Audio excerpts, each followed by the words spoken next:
जय हिंद। इस वीडियो में काफ़ी ज़्यादा इंपॉर्टेंट हम लोग स्टैटिक जीके पढ़ने वाले हैं। साथियों, एनटीपीसी का एग्ज़ाम हो या फिर किसी तरह का रेलवे का एग्ज़ाम हो, चाहे आपके स्टेट एग्ज़ाम ही क्यों ना हो, हर एग्ज़ाम में स्टैटिक जीके का वेटेज काफ़ी ज़्यादा बढ़ गया। तो चलिए शुरू करते हैं, देखते हैं। देखिए, भारत की यदि हम लोग राजभाषा की बात करें तो वो है हिंदी। भारत की राजभाषा क्या है? हिंदी। और भारत की ये जो लिपि है वो है देवनागरी। क्या है? लिपि देवनागरी। भारत की राजभाषा क्या है? हिंदी। और लिपि क्या है? देवनागरी। इन सब चीज़ों का जिक्र किस में है? भाग 17 में, अनुच्छेद 343 में। तो पूछेगा, बताइए भाग 17 में क्या है? तो राजभाषा है। अनुच्छेद 343 में क्या है? राजभाषा है। पूछेगा, बताइए राजभाषा है कौन सा हमारे भारत का? तो कहेंगे हिंदी।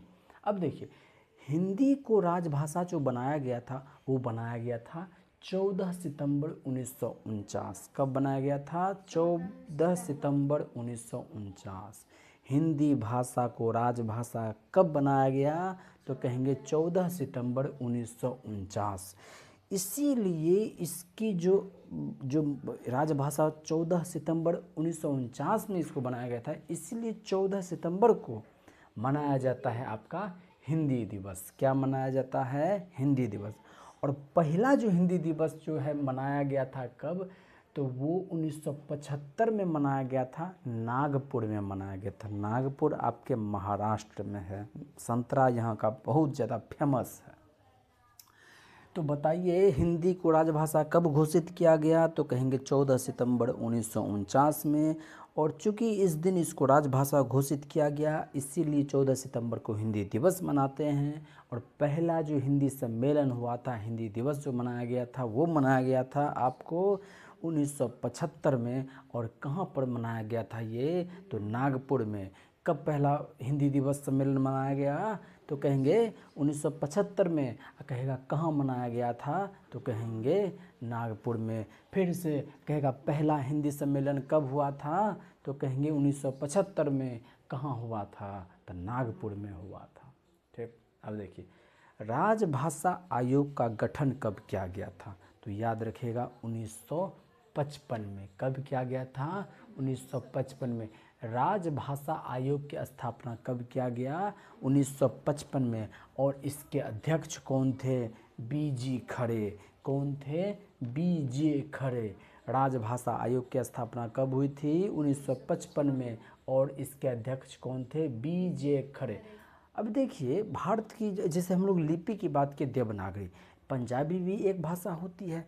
तो पंजाबी जो भाषा लिखी जाती है वो किस लिपि में लिखी जाती है? गुरुमुखी लिपि। हिंदी जो हम लोग लिखते हैं वो देवनागरी लिपि में लिखते हैं। अब पंजाबी जो अपना भाषा लिखता है वो किस भाषा में किस लिपि में लिखता है? गुरुमुखी लिपि में। ठीक है। अब देखिए, ऐसा नहीं है कि पूरे भारत में केवल हिंदी राजभाषा हर जगह है। कई ऐसे जगह हैं जहाँ की अंग्रेजी राजभाषा के रूप में है। और उन सब राज्यों के नाम याद रखिए, काहे कि आपके एग्जाम में पूछता है। जैसे नागालैंड, मेघालय, अरुणाचल प्रदेश, यहाँ की राजभाषा क्या है? इंग्लिश है। नागालैंड, मेघालय और अरुणाचल प्रदेश, यहाँ की राजभाषा क्या है? इंग्लिश है। नागालैंड, मेघालय, अरुणाचल प्रदेश, यहाँ की राजभाषा क्या है? इंग्लिश है। देख रहे हैं? तो इसीलिए केंद्रीय अंग्रेजी और विदेशी भाषा संस्थान की स्थापना की गई। कहाँ पर की गई? तो वह है हैदराबाद में। कहाँ स्थापना किया गया? हैदराबाद में। इसको आप दूसरी भाषा में बोल सकते हैं भाषा संस्थान। क्या बोल सकते हैं? भाषा संस्थान। केंद्रीय भाषा संस्थान कहाँ है? तो कहिएगा हैदराबाद में है। इसी को क्वेश्चन को घुमा करके दे सकता है, कहेगा कि केंद्रीय अंग्रेजी और विदेशी भाषा संस्थान कहाँ स्थित है? तो क्या कहेंगे? हैदराबाद में। कहेगा कि बताइए पंजाबी किस लिपि में लिखी जाती है? तो कहेंगे गुरुमुखी लिपि में। कहेगा हिंदी किस लिपि में लिखी जाती है? तो कहेंगे देवनागरी में। कहेगा भारत की राजभाषा क्या है? तो कहेंगे हिंदी। भाग 17 में क्या है? राजभाषा का जिक्र है। कहेगा बताइए हिंदी दिवस कब मनाया जाता है? 14 सितंबर को। और पूछेगा बताइए हिंदी को कब राजभाषा मान्यता प्राप्त हुआ? कहेंगे 14 सितंबर 1949 में। कहेगा बताइए पहला हिंदी सम्मेलन कब हुआ था? तो कहेंगे 1975 में हुआ था। कहाँ हुआ था? तो कहेंगे नागपुर में हुआ था। ठीक है। अब देखिए राष्ट्र कवि, जब कोई व्यक्ति बहुत बढ़िया बढ़िया लिखते हैं तो उनको राष्ट्र कवि घोषित कर दिया जाता है। और पहला जो राष्ट्र कवि थे उनका नाम था मैथिली शरण गुप्त। क्या था? मैथिली शरण गुप्त। कौन थे ये? भारत के प्रथम राष्ट्र कवि। क्या नाम था? तो कहेंगे मैथिली शरण गुप्त। इनको उपनाम है आधुनिक युग की तुलसी कहा जाता है। क्या कहा जाता है इनको? आधुनिक युग की तुलसी। किनको कहा जाता है? तो कहेंगे मैथिली शरण गुप्त को कहा जाता है। किनको कहा जाता है? मैथिली शरण गुप्त को कहा जाता है। अब है कि आधुनिक युग की मीरा किसको कहेंगे? तो देखिए म से मीरा, म से महादेवी वर्मा। आधुनिक युग की मीरा किसे कहेंगे? तो कहेंगे महादेवी वर्मा को। म से मीरा, म से महादेवी वर्मा। अब देखिए भारतीय आत्मा कहा जाता है। भारतीय आत्मा किनको? माखन लाल चतुर्वेदी। किनको कहा जाता है? माखन लाल चतुर्वेदी भारतीय आत्मा कहा जाता है। किनको कहा जाता है? माखन लाल चतुर्वेदी। भारत का आइंस्टीन भी कहा जाता है। भारत का आइंस्टीन। भारत का आइंस्टीन किसको कहेंगे? नागार्जुन को। भारत का आइंस्टीन किसको कहेंगे? नागार्जुन को। भारत का आइंस्टीन किसको कहते हैं? नागार्जुन को। कलम का सिपाही। क्या? कलम का सिपाही। कलम का सिपाही किनको कहते हैं? तो याद रखिएगा प्रेमचंद को कहते हैं। कलम का सिपाही किनको कहते हैं? प्रेमचंद को कहते हैं। पूछेगा बताइए भारत का शेक्सपियर किनको कहते हैं? भारत का शेक्सपियर किनको कहते हैं? तो याद रखिएगा कालिदास को। भारत का शेक्सपियर किनको कहते हैं? कालिदास को कहते हैं। भारत का शेक्सपियर किसको कहते हैं? कालिदास को कहते हैं। पूछेगा महाभारत के लेखक कौन है? वेद व्यास। महर्षि वेद व्यास। कालिदास। महाभारत के लेखक कौन है? कालिदास। वेद व्यास। कालिदास ने वेद व्यास। रामायण के लेखक कौन है? तो कहेंगे वाल्मीकि। ठीक है। अब है देखिए ज्ञानपीठ पुरस्कार की स्थापना 1965 में हुई थी और साहित्य के क्षेत्र में उत्कृष्ट कार्य करने वालों को दिया जाता है ज्ञानपीठ पुरस्कार। अब पूछेगा बताइए ज्ञानपीठ पुरस्कार जो दिया गया वो हिंदी में जो सबसे पहला दिया गया वो किनको दिया गया? तो याद रखिएगा सुमित्रानंदन पंत। किनको दिया गया? सुमित्रानंदन पंत को दिया गया।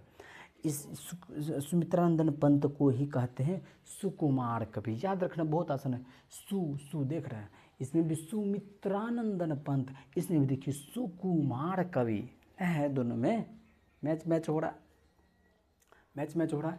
और इसके बाद यदि हम लोग देखें कि पहला जो हिंदू विधि निर्माता है, क्या नाम है? पहला हिंदू विधि निर्माता। पहला हिंदू विधि निर्माता कौन है? ये पहला हिंदू विधि निर्माता तो मनु। पहला हिंदू विधि निर्माता कौन है? तो वो है मनु। पहला हिंदू विधि निर्माता कौन है? मनु। और सबसे प्राचीनतम भाषा जो बोलते हैं वो सुमेरियन को बोलते हैं। सबसे प्राचीनतम भाषा किनको बोलते हैं? सुमेरियन को कहते हैं। चलिए एक बार रिवीजन कर लेते हैं। देखिए भारत का जो पहला राष्ट्र कवि था उनका क्या नाम था? तो कहेंगे मैथिली शरण गुप्त। पहला जो राष्ट्र कवि था वो कौन थे? मैथिली शरण गुप्त। आधुनिक युग की तुलसी किनको कहा जाता है? मैथिली शरण गुप्त को कहा जाता है। आधुनिक युग की मीरा किसको बोलते हैं? तो कहेंगे महादेवी वर्मा को। आधुनिक युग की मीरा किनको कहेंगे? महादेवी वर्मा को।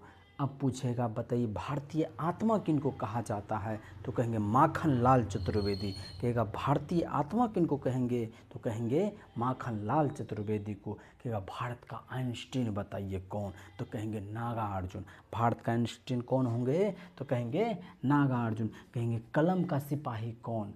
कलम का सिपाही कौन? तो प्रेमचंद। कहेगा भारत का शेक्सपियर किनको कहेंगे? तो कहेंगे कालिदास को। रामायण कौन लिखने वाले थे? वाल्मीकि। और महाभारत कौन लिखने वाले थे? तो वेद व्यास। ज्ञानपीठ पुरस्कार जो है साहित्य के क्षेत्रों में दिया जाता है तो बताइए हिंदी साहित्य में किनको सबसे पहले मिला था? तो कहेंगे सुमित्रानंदन पंत को मिला था। सुमित्रानंदन पंत को और बताइए इनका उपनाम क्या है? तो कहेंगे सुकुमार कवि। इन्हीं को तो कहा जाता है। कहेगा बताइए भारत का पहला हिंदू विधि निर्माता। हिंदू विधि निर्माता वो है मनु। कौन थे वो? मनु थे। और सबसे प्राचीनतम भाषा का नाम क्या था? सुमेरियन। सबसे प्राचीनतम भाषा का नाम क्या था? सुमेरियन। और देखिए ये सभी भाषाएं तब जब आप साक्षर होंगे। इसीलिए भारत में एक साक्षरता दिवस भी मनाया जाता है, वो मनाया जाता है 11 नवंबर को। हिंदी दिवस मनाया जाता है 14 सितंबर को, और साक्षरता दिवस जो मनाया जाता है वो 11 नवंबर को मनाया जाता है। साथियों, ये सभी प्रश्न इम्पोर्टेंट हैं, आपके याद करने लायक हैं। याद कर लीजिएगा तो आपके एग्ज़ाम में यहाँ से अवश्य ही कहीं जो सवाल आपसे छूटता है, वो सवाल छूटता कहाँ से? यहीं से छूटता है। ये सब सवाल आप याद करके नहीं जाते, उजुल फुजुल याद करके जाइएगा तो एग्ज़ाम में नहीं पूछेगा, नहीं आएगा। शुक्रिया। जय हिंद।